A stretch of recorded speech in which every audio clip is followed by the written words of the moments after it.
señales de los últimos tiempos. En esta serie que iniciamos hoy, vamos a ver precisamente los tres evangelios, porque Juan no se mete con la profecía.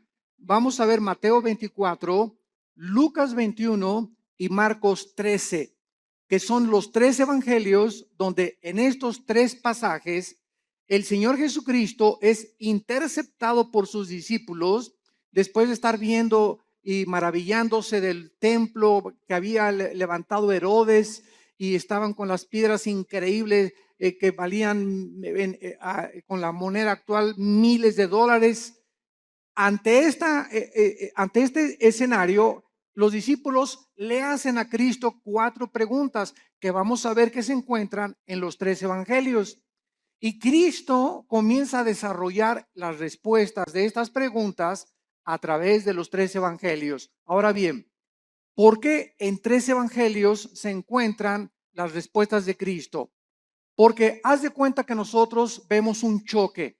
Entonces yo veo el choque de frente como periodista y escribo, pues le sumieron toda la defensa delantera al carro. Otro periodista ve el choque del lado derecho. Él va a escribir, pues le sumieron la puerta y llegó hasta la puerta de atrás el choque.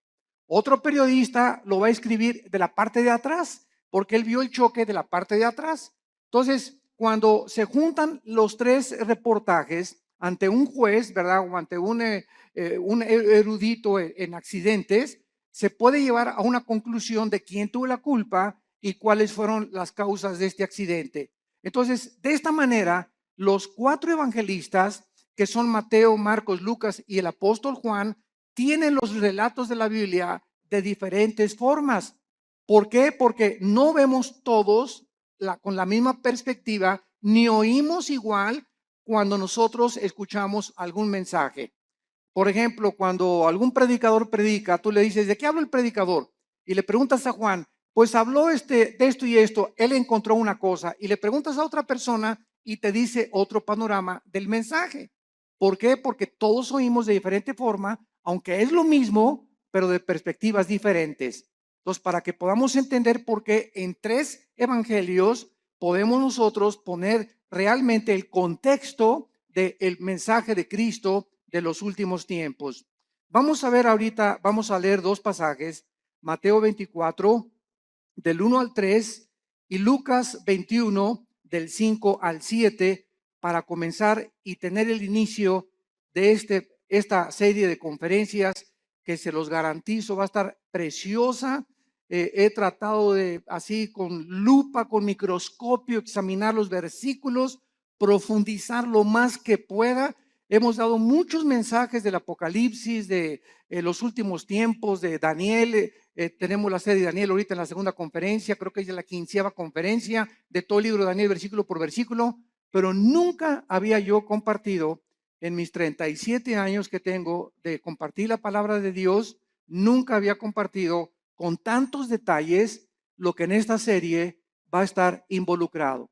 Así que está garantizado, ¿verdad?, que va a ser un estudio hermoso que nos va a dar muchísima luz y nos va a orientar claramente acerca de los últimos tiempos y las señales que debemos ya estar esperando para no confundirnos con tantos falsos profetas, tantos falsos apóstoles, tantos falsos milagros, y la cristiandad está, ¿verdad?, perdida por todos lados. Me acaban de informar que en Europa acaba de haber un congreso donde un personaje del Vaticano fue el orador, un congreso cristiano. Eso se llama el ecumenismo, o sea, la mezcla entre las otras religiones y el cristianismo y las filosofías orientales, la ensalada del chef. Entonces, esto es a donde se dirige la iglesia, es la apostasía y la ramera de Apocalipsis 17. Se diluye completamente la verdad cuando se mezcla con la mentira. Entonces, la verdad de Dios, ¿verdad?, es inalineable. La verdad de Dios tiene una consistencia que no se puede mezclar con nadie. Por eso la Biblia es la verdad. Y solamente en la Biblia podemos encontrar nosotros las respuestas verdaderas a lo que nosotros estamos buscando en la vida. En Mateo 24, versículos del 1 al 3, dice así: cuando Jesús salió del templo y se iba, se acercaron sus discípulos para mostrarle los edificios del templo. Respondiendo él, les dijo: ¿veis todo esto? De cierto les digo que no quedará aquí piedra sobre piedra que no sea derribada. Y estando él sentado en el monte de los olivos, los discípulos se le acercaron aparte diciendo: dinos, ¿cuándo serán estas cosas? ¿Qué señal habrá de tu venida y del fin del mundo? Respondiendo él les dijo: mirad que nadie los engañe. Veamos ahora en Lucas capítulo 21, versículos del 5 al 7, la otra perspectiva de Lucas, de cómo oyó lo que Jesús dijo. Lucas 21 del 5 al 7. Y a unos que hablaban de que el templo estaba adornado de hermosas piedras y ofrendas votivas, dijo: en cuanto a estas cosas que veis, días vendrán en que no quedará piedra sobre piedra, que no sea destruida. Y le preguntaron diciendo: maestro, ¿cuándo será esto? ¿Y qué señal habrá cuando estas cosas estén para suceder? Lo primero que ahorita cualquier estudiante de la Biblia acaba de captar es que son preguntas diferentes. Y vamos a ver que hay 4 preguntas, hay otras en Marcos, pero unas están relacionadas con la destrucción del templo. Esto es muy importante. Vamos a comenzar ya a explicar esto. 2 preguntas están relacionadas con la destrucción del templo y 2 preguntas están relacionadas con las señales antes de que Cristo regrese. Entonces, el Señor Jesucristo estaba en el templo el día antes de su muerte, todo el día, y antes de su arresto. Y los líderes religiosos de Israel en este momento no dejaron un solo minuto en atacarlo, en lanzarle preguntas capciosas. Y aquí ya estaba completamente determinado que los líderes de Israel rechazaron completamente al Mesías. Y al finalizar este día, algo quedó muy claro: Israel rechazaba a Jesucristo como el Mesías. Y después de abandonar el templo, entonces él anuncia lo que acabamos de leer. Ven este templo tan hermoso que adoran todos y estos edificios tan hermosos. Yo les digo que van a desaparecer y van a ser destruidos. Ahora, esta catástrofe de la destrucción que Cristo estaba profetizando, ¿cuándo se llevó a cabo? Esta respuesta fue 70 años después de Cristo, cuando Vespasiano, el emperador romano, envía a Tito, su hijo, general romano, y sitian Jerusalén y no dejan piedra sobre piedra. Esta consecuencia de la destrucción del templo era por el orgullo de los judíos, que estaban completamente ensoberbecidos por la belleza arquitectónica de ello y por haber rechazado al autor de la salvación y no la construcción externa que ellos comenzaron a adorar. Veamos entonces estas 4 preguntas, porque los discípulos quedaron desconcertados cuando Cristo dijo: el templo será destruido. ¿Cuándo será la destrucción del templo? Pregunta número 1. Esta la hace Mateo, la hace Marcos y la hace Lucas. La segunda pregunta: ¿cuál será la señal de la destrucción del templo? O sea, primero, ¿cómo será la destrucción del templo o cuándo? Y segundo, ¿hay alguna señal para que sepamos que el templo va a ser destruido? Estas preguntas están relacionadas con el templo, como lo vimos anteriormente. Y la tercera y la cuarta es: ¿cuál será la señal de tu regreso? Esta pregunta la hace Mateo y la hace Marcos. Dinos una señal de cuándo vienes, Jesús. Y la cuarta pregunta: danos una señal de que estamos en los últimos días, de que nos encontramos nosotros ahora en esta generación. Y estas preguntas, como dijimos ya, están divididas en los 2 grupos. Las primeras 2 relacionadas con la destrucción del templo que tuvieron lugar después de la primera venida de Jesucristo hace 2000 años. Entonces, las primeras preguntas son relacionadas después de que Cristo murió, y las otras 2 se van a cumplir antes de que Jesucristo regrese. Pero noten ustedes en Mateo 24, antes de que Cristo diga cualquier señal, esto es asombroso, la advertencia que les hace. Antes de contestar las preguntas proféticas, hace una advertencia a Jesucristo. Mateo 24, versículos 4 y 5. Respondiendo Jesús les dijo, miren que nadie los engañe. O sea, él no responde ninguna de las 4 preguntas todavía. Lo primero, antes, esto es importante, de responderles las preguntas, hace una advertencia. Miren que nadie los engañe. Porque vendrán muchos en mi nombre diciendo, yo soy el Cristo, y a muchos engañarán. Damas y caballeros, santos de Dios, muchos hemos relacionado esta respuesta de Cristo, pues con los falsos profetas que han surgido, ¿verdad? Como Jim Jones y David Koresh y el Dalai Lama y el Maharashi, que fueron falsos profetas. Sin embargo, nos hemos equivocado en ubicar solamente a los falsos mesías y a los falsos cristos dentro del ámbito religioso. Y cuando nosotros conocemos la traducción de la palabra Cristo y Mesías, descubrimos que la palabra Cristo significa el ungido y el Mesías el señalado o escogido por Dios. Entonces, cuando Cristo dice, van a venir muchos en mi nombre engañando a la gente, vemos nosotros la historia principalmente en el siglo XX. Y hagamos un repaso de cuántos hombres en el siglo XX han tratado a través de la política y de la filosofía, dejemos a un lado la religión, a través de la política y la filosofía han tratado de traer el paraíso al mundo. Han tratado de volver a restablecer un sistema de gobierno o una ideología en la que esa es realmente la solución para los problemas del mundo. Tenemos a Carlos Marx, que quiso traer el paraíso o el éxito a través de la lucha de clases, de que si la proletariado vencía a la burguesía, entonces la sociedad iba a vivir igualitariamente, equitativamente, y se iba a acabar la pobreza y se iban a solucionar los problemas, porque el problema desde la perspectiva de él era traer el paraíso, traer una nación o un sistema o una ideología, que es la ideología marxista-leninista, para solucionar los problemas del mundo.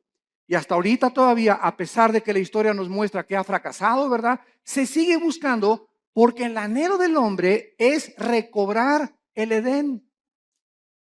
Lo que perdimos en el Edén está vivo dentro del corazón humano. Todos estamos buscando una mejor sociedad, más justicia, paz en el mundo, y tenemos 6,000 años de historia y no hemos visto ningún líder, ningún filósofo, ningún ideólogo, ningún político que haya podido decir, esta es la solución, este es el sistema perfecto, el gobierno perfecto, la filosofía perfecta. Todos han sido intentos ¿de qué cosa? De tratar de un Mesías que es la persona, yo soy el que voy a traer realmente la solución. Y así encontramos después de Marx, ¿verdad?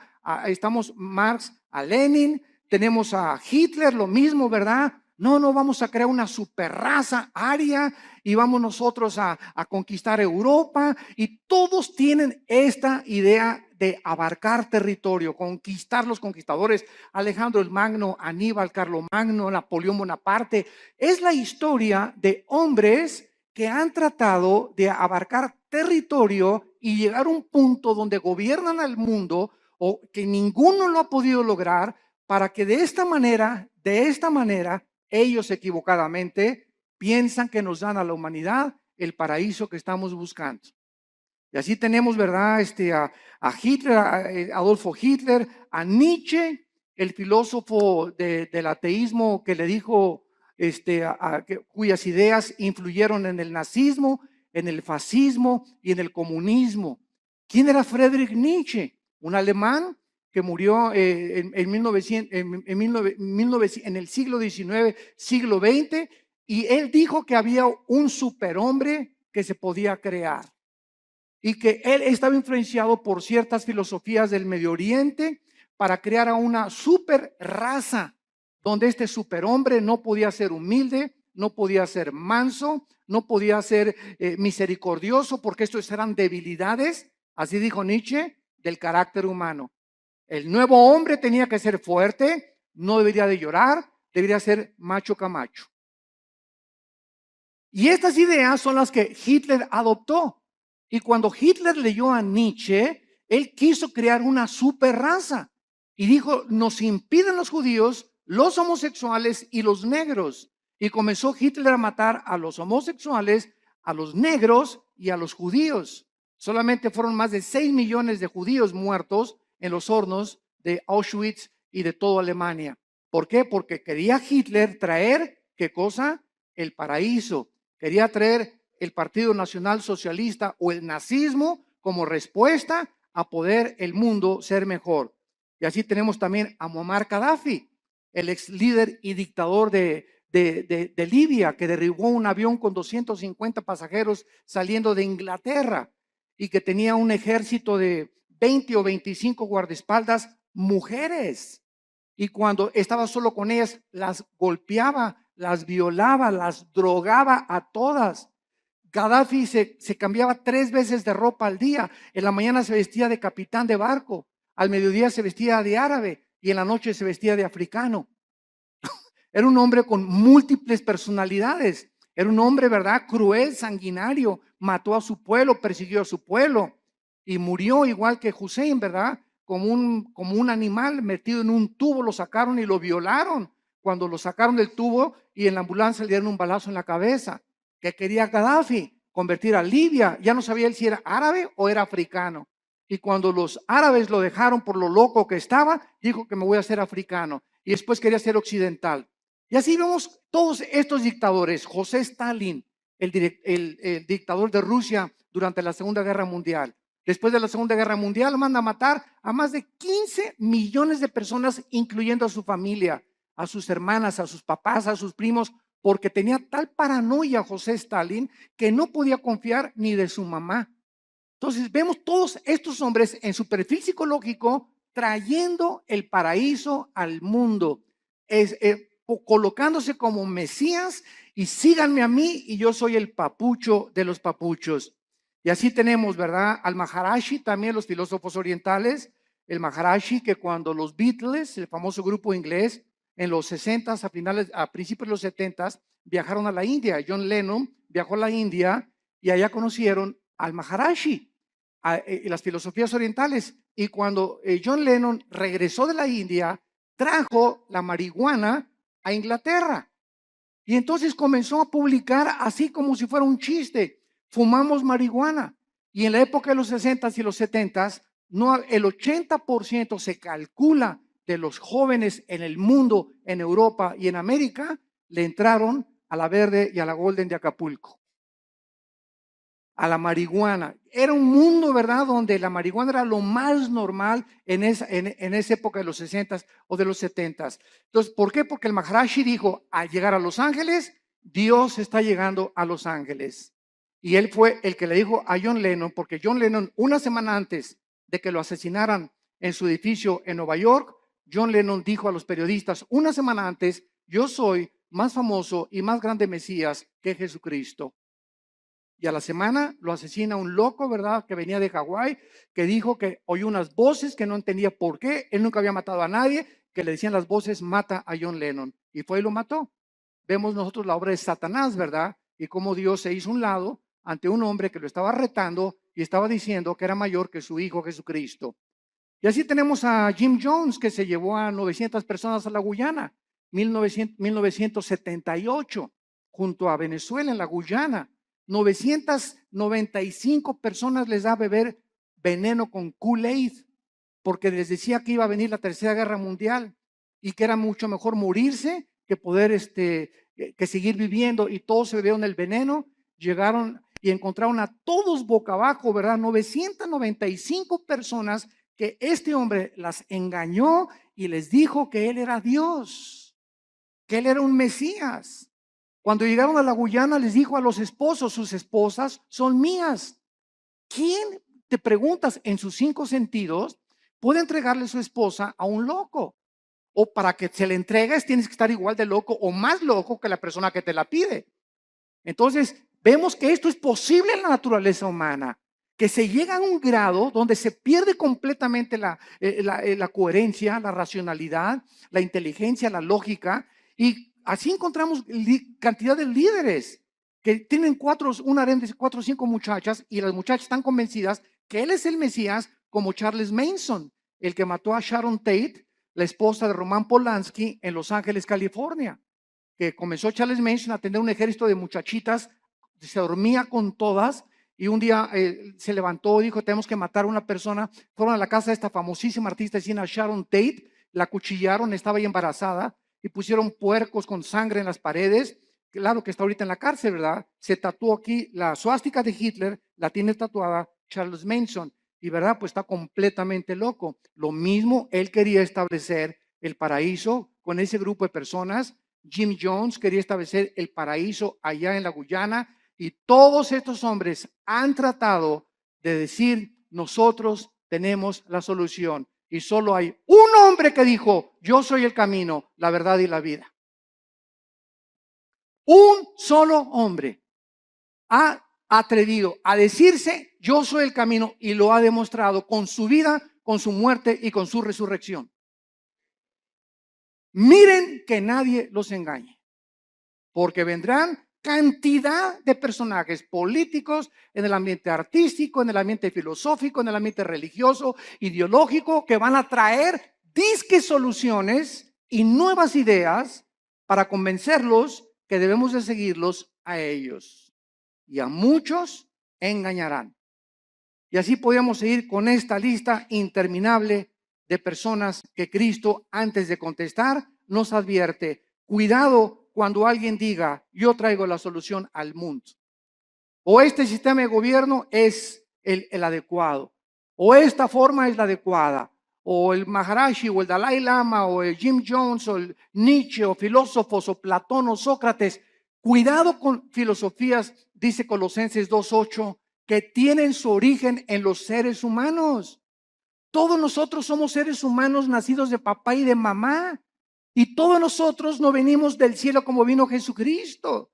Él es el único que el Padre envió al mundo. Él venía del Padre, regresó al Padre, y el Padre lo envió para mostrarnos que Él era el camino, la verdad y la vida. Y dichosos aquellos que han podido venir a la cruz y encontrar en el Hijo de Dios la respuesta a su problema, no solamente existencial, sino a su problema también de pecado y de la vida eterna. Yo recuerdo que todos estos personajes que les acabo de mencionar los estudié antes de ser cristiano. Yo era un apasionado de la lectura. Me acuerdo de los 10, 11 años de edad. Dios lo pone en uno, ¿verdad? No me jacto de esto, pero siempre me gustó muchísimo leer desde la primaria.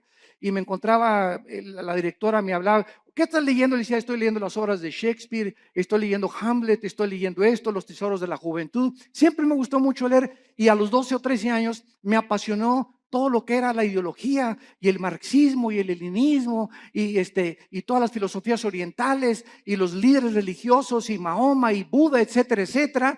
Y después de leer todo eso que leí, ¿verdad?, me encontraba a los 24, 25 años de edad completamente confundido, en un problema existencial tremendo. Me traté de quitar la vida más de 2 veces, ya no quería seguir viviendo, no encontraba la respuesta. Me di cuenta que este sistema era una hipocresía, que esta era una hipocresía, que las religiones eran una hipocresía, hasta que encontré a mi hermano Alejandro, que me dijo: Armando, quiero presentarte a un hombre. Le dije: ¿quién? Los he estudiado a todos. Y mi hijo se llama Jesús de Nazaret.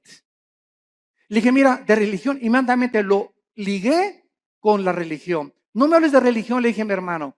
Y mi hermano me contestó, Alejandro, que es pastor también, me dijo: no te vengo a presentar ninguna religión, te vengo a presentar un hombre, el único en la historia que ha dicho que es la resurrección de la vida, y el único que puede entrar a tu vida porque está resucitado y su tumba está vacía, y puede cambiar tu manera de vivir y darte una nueva orientación, un nuevo enfoque, una nueva perspectiva, verdaderamente, para que descubras el propósito y la razón de tu vida. Y pues comencé a estudiar la Biblia. Y me acuerdo un día, ¿verdad? En 1974, caí de rodillas a las 5:30 de la mañana y le hablé a mi hermano Alejandro: y ven por mí, llévame con ese misionero que te habló de Cristo. Ya no puedo. Y me acuerdo que en 1974, a las 5:30 de la mañana, estaba en la oficina de este misionero bautista norteamericano, caí de rodillas, él mostraba la Biblia, la paga del pecado y la muerte, la vida eterna es de Jesucristo. Y cuando me comenzó a enseñar así la Biblia, sentí, ¿verdad? Como que saltaban las páginas y al ver así la Biblia, como que las letras se salían y sentí algo que nunca había sentido y sentí una convicción de pecado, de lo sucio que estaba y de lo endemoniado que al Gadareno haber sido Pinocho junto con los que yo traía, que caí de rodillas llorando y le dije, Señor, perdóname, si tú eres el Cristo y eres la razón por la cual yo nací y realmente tú tienes la respuesta a mi problema existencial, te prometo que te sigo con todo mi corazón. Y en ese momento yo había llegado al final de mi búsqueda. Ya no tenía a nadie a quien buscar. Lo que realmente el vacío que tenía yo, el vacío que han tenido todos esos líderes, el vacío que existe en la gente, es el vacío que solo Jesucristo puede llenar en tu vida y en tu vida y en tu vida.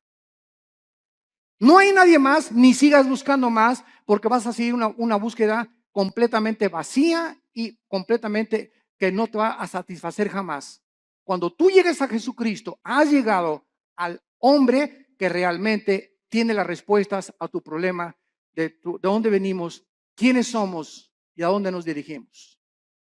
Y es maravilloso, ¿verdad? Cuando estudiamos a Jesucristo, que venimos a estudiar una persona que nos da respuestas que trascienden completamente la lógica y la inteligencia humana. Y precisamente como él dijo, mis pensamientos no son vuestros pensamientos, ni mis caminos son vuestros caminos. Al venir a la Biblia, nos estrellamos, chocamos con la mente de Dios, porque no es nuestra mente.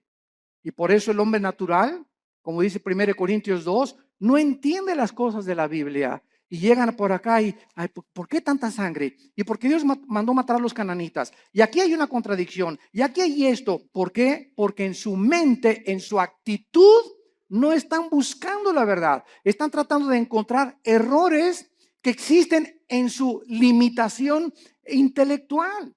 Entonces, el problema no es el problema de Dios. El problema es el problema de nosotros, que somos como caracoles, como garbanzos, como renacuajos comparados con la inmensidad de la mente de Dios. Y que si vamos a comenzar a caminar con Dios, tenemos que caminar de rodillas detrás de Él, de rodillas. No se puede, dicen que la puerta al cielo es una puerta chaparrita, porque solamente entran los que se arrodillan. Pero si quieres entrar parado, te vas a estrellar, porque es la soberbia intelectual del ser humano la que le impide poder encontrar la verdad. Y fue la razón por la cual los líderes de Israel rechazaron a Jesucristo. Este viene a cambiar nuestra religión. Este viene a amenazarnos. Es una amenaza. Tenemos que eliminarlo, porque si no, no podemos nosotros seguir estableciendo el paraíso a través de las religiones. Y las religiones, todas las religiones, conducen a la muerte, porque el cristianismo no es una religión, es una relación personal, viva, dinámica, orgánica con alguien que vive en este momento y que quiere entrar a tu vida. Muy bien.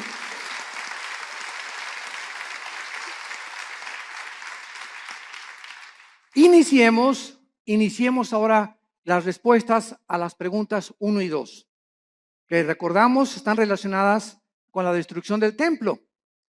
El Señor Jesús no contestó estas primeras dos preguntas en Mateo 24, pero lo hizo claramente en Lucas 21 y en Marcos 13, en cuanto a cuándo sería la destrucción del templo.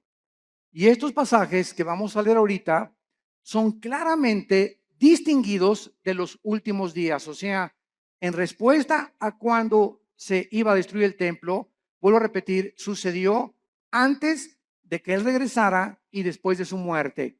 Las otras dos preguntas tienen su respuesta hasta antes de que Él venga en su segunda venida. Las señales del fin del siglo y las señales del regreso del Hijo de Dios.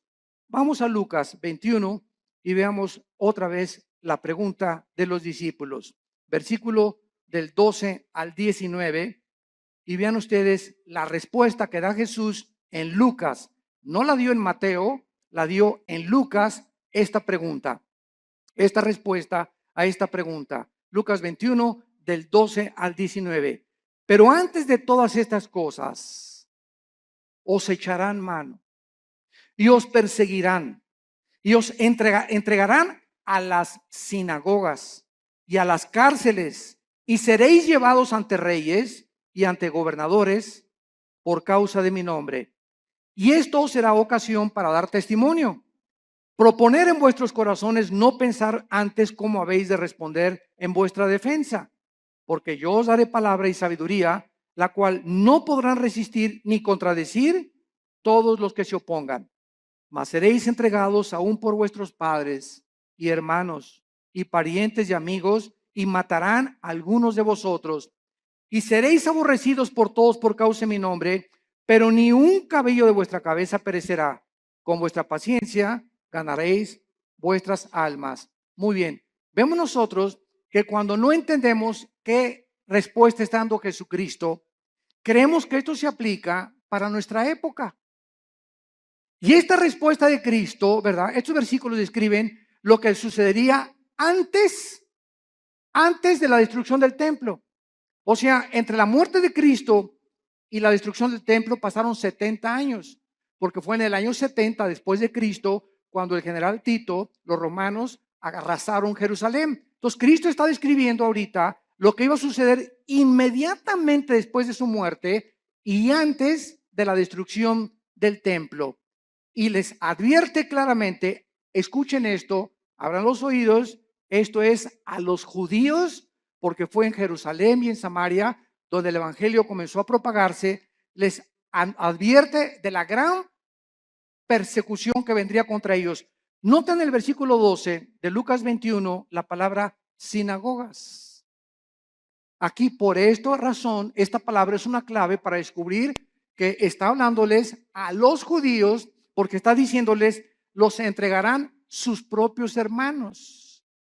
Los mismos judíos, vamos a verlo más tarde, en el libro de los Hechos, fueron los judíos los que comenzaron a perseguir a los seguidores de Jesucristo.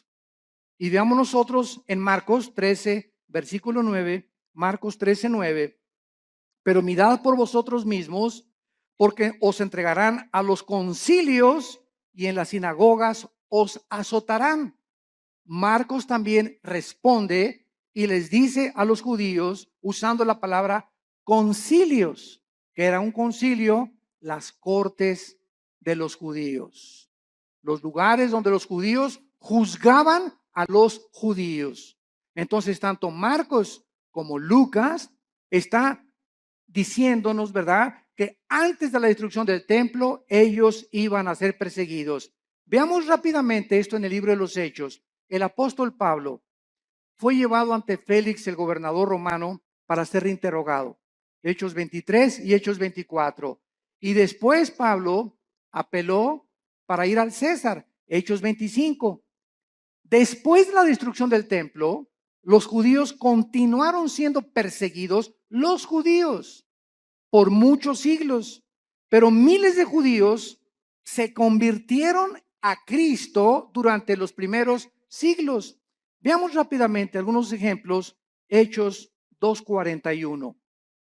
Así que los que recibieron su palabra, está hablando de los judíos, fueron bautizados y se añadieron aquel día como 3,000 judíos convertidos inmediatamente después de la resurrección. Capítulo 4, versículo 4 del libro de los Hechos. Pero muchos de los que habían oído la palabra creyeron, y el número de los varones era como 5,000. De 3,000 se agregaron 2,000 más conversiones de los judíos. Capítulo 6, versículo 7. Y crecía la palabra del Señor, y el número de los discípulos se multiplicaba grandemente en Jerusalén, y los sacerdotes, muchos también de ellos, obedecían a la fe. Capítulo 21, versículo 21 del mismo libro de los Hechos. Y dice así: cuando ellos lo oyeron, glorificaron a Dios y le dijeron: ya ves, hermano, cuántos millares de judíos hay que han creído y todos son celosos por la ley. Pero al mismo tiempo que miles de judíos se convirtieron, fueron también los mismos judíos los que comenzaron a perseguirles a ellos. Y amados santos de Dios, sucede lo mismo dentro del cristianismo. Los ataques más grandes que tenemos en la iglesia cristiana son de muchos que se dicen nuestros hermanos en la fe. Qué triste, ¿verdad? Yo ya llega un momento, ¿verdad? Que ya ni me meto a ver todas las cosas que sacan en internet, que un hermano atacó a otro y que este cantante le dijeron esto y que por aquí, por allá, y dando un espectáculo al mundo horrible, ¿verdad? Porque esto no debe de ser. La ropa sucia se lava en casa y la regla es entre nosotros. ¿Tienes algo contra ese cantante? ¿Tienes algo contra ese pastor? No lo ventanees. ¿Por qué? Porque damos mal testimonio al mundo.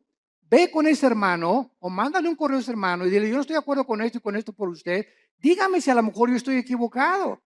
Porque muchas veces nos erigimos como jueces y como dueños absolutos de la verdad. No, y lo que tú declaraste, ¿verdad? Dice, ok, pues demuéstramelo con la Biblia. Y si me lo demuestras con la Biblia, lo acepto humildemente, porque no hay un solo hombre más que Jesucristo. No ha existido nadie que sea perfecto, ni que tenga todo el horizonte de la verdad en posesión de él. Jeremías conocía algo de la verdad, Isaías otra cosa, Habacuc otra cosa, Zacarías otra cosa, Malaquías otra cosa, Lucas vio las cosas diferentes, pero todos teníamos o tenemos, ¿verdad?, la misma consistencia de la verdad y las mismas verdades esenciales, pero vistas de otras maneras. Hay hermanos nuestros que dicen, ¿verdad? Tú vas a su iglesia que necesitas hablar en lengua, si no, no tienes al Espíritu Santo. Así están viendo ellos algunos versículos que así les han enseñado. Y ellos no se han puesto a ver la verdad. Ves a otra iglesia de otra denominación y te dicen, pues que el bautismo es a los niños y que de chiquitos los puedes bautizar por aspersión. Así ellos ven el bautismo, otros no, ¿verdad? No, tienes que someterte debajo del agua para realmente ser bautizado conforme a la Biblia. Otras iglesias creen que los cristianos pueden tener demonios, otros dicen que un cristiano no puede tener demonios. Todas estas cosas no son esenciales. No, o sea, el día que estemos en el cielo, me voy a encontrar un hermano que me dijo que yo que tenía que hablar en lenguas y va a estar conmigo en el cielo. Me voy a encontrar a los hermanos que creían que tenía demonios y a los que no creían que tenía demonios. Me voy a encontrar en el cielo a los que dijeron que el bautismo del Espíritu Santo es una experiencia subsecuente a la conversión, que después de que te conviertes necesitas el bautismo del Espíritu Santo. Aunque yo no creo eso, ¿verdad? Hay muchos que lo creen, pero me los voy a encontrar en el cielo. ¿Por qué? Porque eso no es lo que nos va a salvar. Lo que nos salva es la sangre de Jesucristo. La salvación por la gracia de Dios y que sin ninguna obra de la ley recibimos nosotros el perdón de pecados. Mientras tú creas estas verdades esenciales, estas demás cosas en las que estamos peleándonos, ¿verdad?, no son esenciales. Y es importante que todos tengamos otra perspectiva, porque así la tenían los discípulos. Pedro y Juan le dijeron un día a Cristo que caiga fuego del cielo y vamos a matar a estos infelices, ¿verdad? Los hijos del trueno, los hijos del Zebedeo les llamaron. Los otros discípulos no eran así. Pedro era arrebatado y Pedro era esto. Juan era todo lo contrario, todo calmado, todo tranquilo, retratado siempre en el pecho de Jesucristo, etcétera, etcétera. Tomás el Dídimo era agnóstico, ¿verdad? Y todo lo dudaba, pero ninguna de estas cosas les impidió que pudieran concentrarse, puestos los ojos en lo que es más importante, en Jesús, el autor y el consumador de nuestra fe. Muy bien. Y vemos ahora la otra pregunta en esta misma cuestionamiento que le hacen a Cristo. Ahora, ¿cuál será la señal de la destrucción del templo? Ya contestamos, ¿cuándo será? Cristo está diciendo, antes de que el templo se destruya, pasará esto y esto y esto y esto. Los van a perseguir, los van a echar de las sinagogas, los van a juzgar sus propios hermanos. Y ahora les voy a decir, ¿cuándo será esta señal? La historia nos confirma, esto es asombroso. La historia nos confirma que la Biblia es la palabra inspirada por Dios.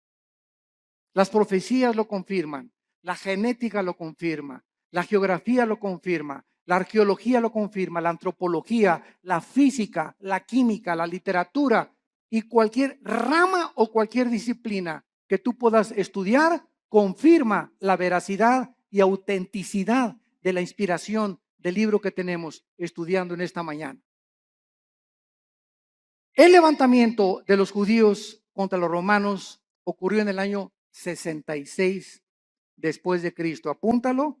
Ahí comenzó cuando los judíos comenzaron a tratar otra vez de liberarse del yugo de Roma, con la dramática derrota final en la famosa montaña del Masada. No sé cuántos de ustedes han ido a Jerusalén. Los que nos han acompañado en los viajes a Jerusalén, nunca dejamos a un lado Masada. Masada es una como montaña inmensa y nos suben por funicular. Nos suben por funicular y hasta allá arriba de Masada están los baños donde se bañaba Herodes, que tenía vapores y todo. Es como un cráter hasta arriba de la montaña. Y ahí los últimos judíos que fueron alcanzados por los romanos como no podían subir y hacer la guerra, los sitiaron, creo que fueron 4 o 6 meses, según el escritor romano Flavio Josefo y Plinio, que fueron escritores del primer siglo de la época cristiana. Y entonces los romanos los sitiaron y los dejaron morirse de hambre. O sea, pues ya se les acabó la comida, ¿verdad? Y se esperaron hasta que ya no tuvieran nada. Entonces los judíos, para que los romanos no subieran y violaran a sus esposas y mataran a sus hijos, se suicidaron. Se cortaron todos, ¿verdad? Con las espadas y encontraron a más de 900 judíos ahí muertos. Fueron los últimos judíos que resistieron al imperio romano. El emperador Nerón se suicida en el año 68 después de Cristo, y Vespasiano, que era su principal general, ocupa el imperio de Roma. Vespasiano manda a Tito a que rodee Jerusalén y que acaben completamente con todos. Y no hubo ningún cristiano, escuchen esto, ningún cristiano mesiánico. O sea, de aquel tiempo, como ya vimos, había casi más de 5,000 convertidos. Ninguno de estos fue muerto en el sitio contra Jerusalén porque creyeron en las palabras de Jesucristo. Les salvaron de la masacre haber obedecido a Jesucristo. Ahora veamos también nosotros, ¿verdad? Que el término en Lucas 21:24, vayamos a Lucas 21:24, hay una profecía que hasta este momento se está cumpliendo.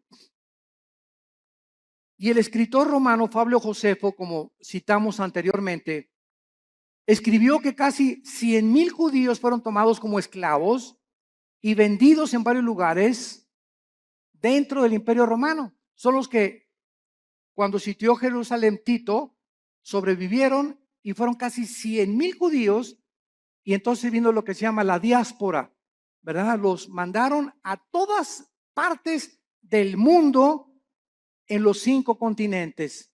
Y vean la profecía de Cristo, Lucas 21:24, y caerán a filo de espada. ¿Cuándo se cumplió? En el año 70 después de Cristo. Y serán llevados cautivos a todas las naciones. Se cumplió después del año 70 hasta 1948, que se independizó Israel. Y andas ahí buscando a Nostradamus. ¿Qué dice Nostradamus? Jesús, María y José y el burrito que los acompaña. Cada cosa que Jesucristo profetizó, la historia lo confirma.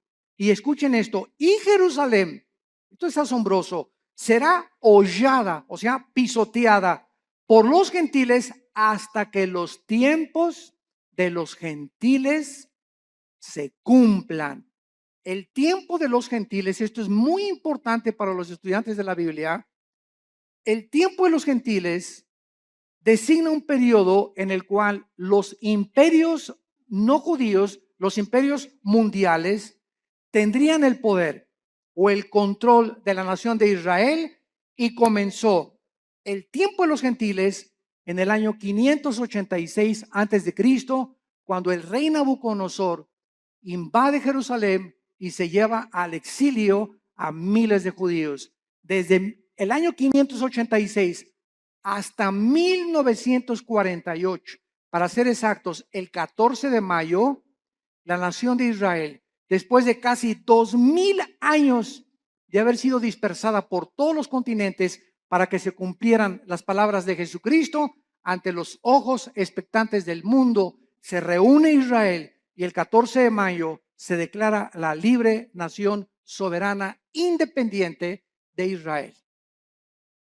Ninguna otra nación en el estudio de la sociología, en el estudio de la historia, en el estudio de la antropología del ser humano, en ninguna otra nación, ni tribu, ni lengua en la historia del mundo sucedió lo que sucedió con la nación de Israel.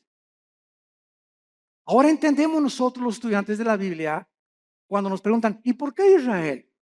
Y ahí viene la envidia. ¿Y por qué este trae este carro? ¿Y por qué este trae esta casa? ¿Y por qué? Y la envidia nos corroe y la envidia siempre está, ¿por qué no tengo yo lo que esa persona tiene?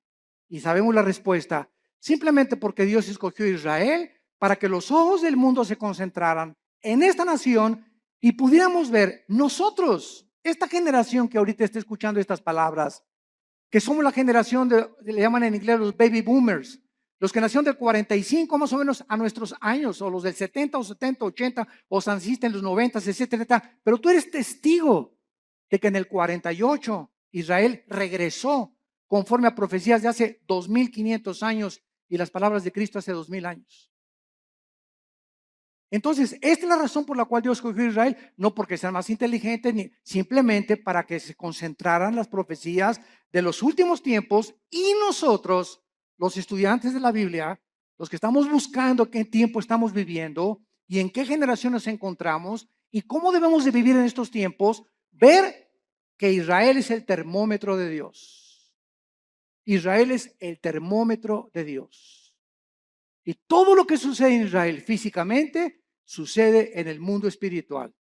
Y así como Israel está siendo ahorita amenazada, nunca en la historia, desde hace 2000 años, la iglesia se había visto tan amenazada como en el siglo XXI. Esta nueva legislación de los matrimonios gays.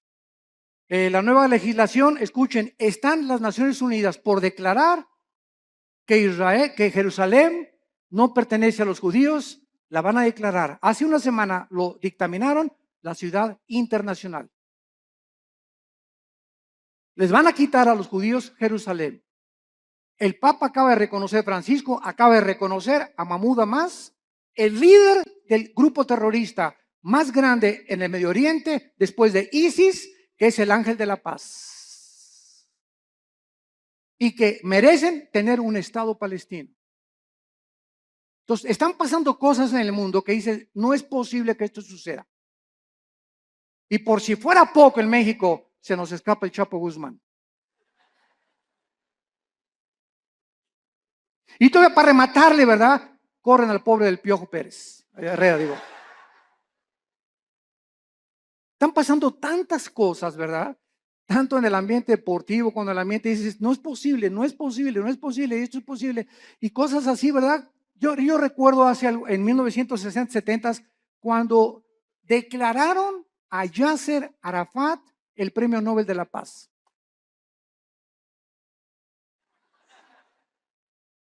¿Cómo es posible que al más grande líder terrorista, que en 1972 mató a más de 15 atletas judíos en Berlín, en las Olimpiadas en Múnich, en Berlín, en Alemania, ¿cómo es posible que lo hayan declarado el Premio Nobel de la Paz?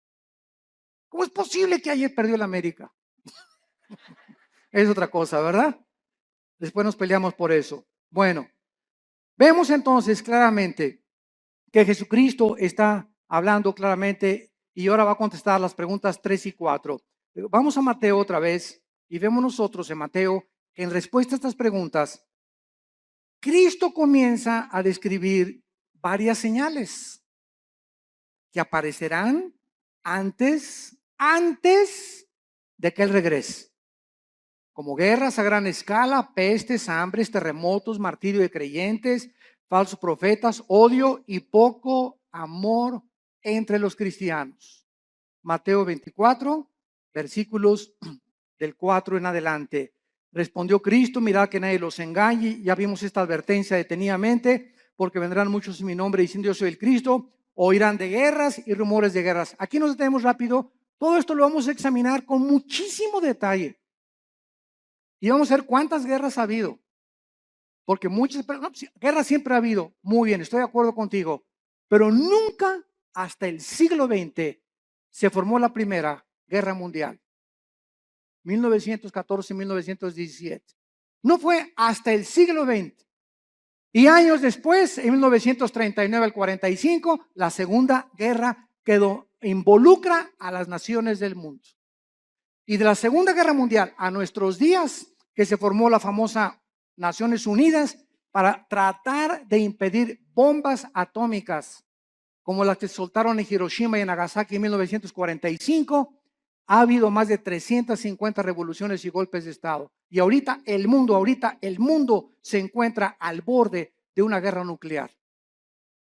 Con nuestra tecnología y nuestros estudios científicos y el ateísmo y toda la soberbia del hombre, nos encontramos al borde de nuestra propia autodestrucción. Y si no lee el periódico de ahorita, el Reforma, el de mañana, que ya comenzó la Guerra Fría, Rusia está mandando aviones bombarderos rodear Canadá y Estados Unidos. Estados Unidos mandó hace 2 semanas 235 tanques a Ucrania y a Crimea. Están mandando ahorita F-16 y F-22 también a Europa, porque creen que realmente Putin va a tratar de apoderarse de Estonia, de Eslovenia, de Lituania, para poder conquistar todo el sur de Europa y comenzar a expandir su poderío. Y como Putin apoya a Irán, y detrás de ellos está la China, y son los 3 principales miembros del Consejo de Seguridad de las Naciones Unidas, el mundo se encuentra ahorita bajo estas 3 naciones.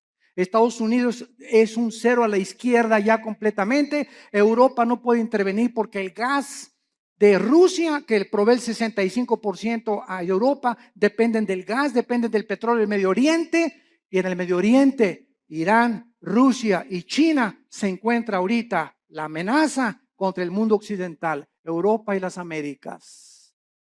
Hay un vacío de liderazgo en el mundo. Una vez que Estados Unidos ha caído, ya no va a haber ninguna nación que defienda a otra. Queda la OTAN, la Organización de Países del Atlántico del Norte, para defender a algunas naciones. Las que no están en la OTAN no tienen con qué defenderse. Y está el mundo ahorita hirviendo ante la naturaleza humana, contestando la pregunta en Santiago 4, 1 y 2. ¿De dónde vienen las guerras?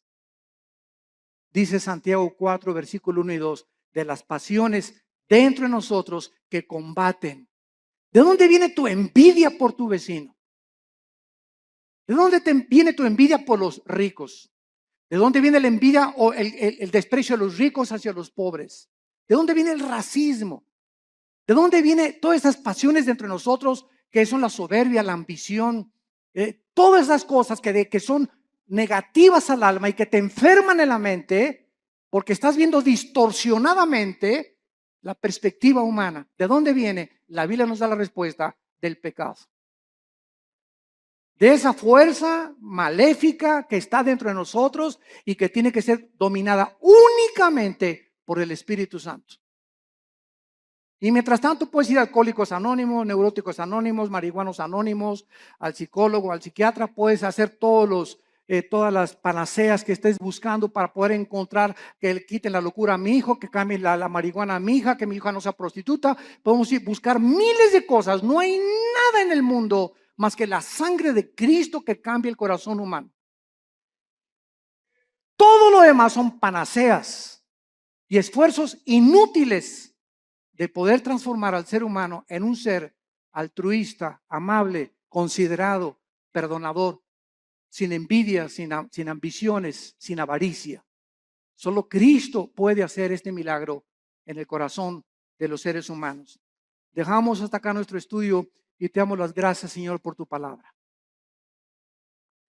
Te damos las gracias, Señor, por haber delineado con siglos de anticipación el panorama profético internacional delante de nuestros ojos, para que hagamos y pongamos atención a la palabra profética más segura, a la cual haríamos bien en estar atentos, como a una antorcha que alumbra en lugar oscuro, hasta que el lucero de la mañana salga en nuestros corazones. Gracias, Padre, porque eres bueno con nosotros, porque nos has prometido librarnos de las catástrofes, las hecatombes, los tsunamis, los terremotos que vienen contra el mundo de manera vertiginosa y con una prontitud que no nos imaginamos, porque todo sucederá cuando digan paz y seguridad. Cuando el mundo crea que el mundo ha solucionado sus problemas, vendrá destrucción repentina por la soberbia humana de creer que podemos vivir separados de tu Hijo Jesucristo.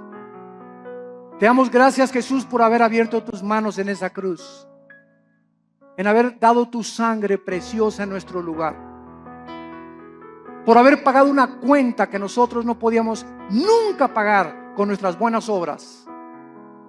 Y siendo aún pecadores, en el estado en que nos encontrábamos, tuviste misericordia de nosotros, abriste tus manos, coronaron tu cabeza de espinas, tus manos y tus pies con clavos, y desde esa cruz nos has perdonado por tu gracia y tu misericordia. A los que hemos creído que tú eres el Cristo, el Hijo del Dios viviente, hemos guardado tu palabra y hemos creído que viniste del Padre, que regresaste al Padre y que vienes pronto por nosotros, para que donde tú estés ahora, nosotros estaremos en un tiempo no muy lejano, porque así lo dijiste, y no hay una sola palabra que tú hayas prometido que no tenga su cumplimiento, porque tú eres Dios. En esta mañana, muchos de ustedes que nos escuchan a través de las redes sociales y los que estamos aquí presentes, si tú no tienes a Cristo en tu vida, si no tienes una relación con Él, en esta mañana, invítalo a tu corazón. Hoy es un día importante para tu vida, es el día de tu decisión.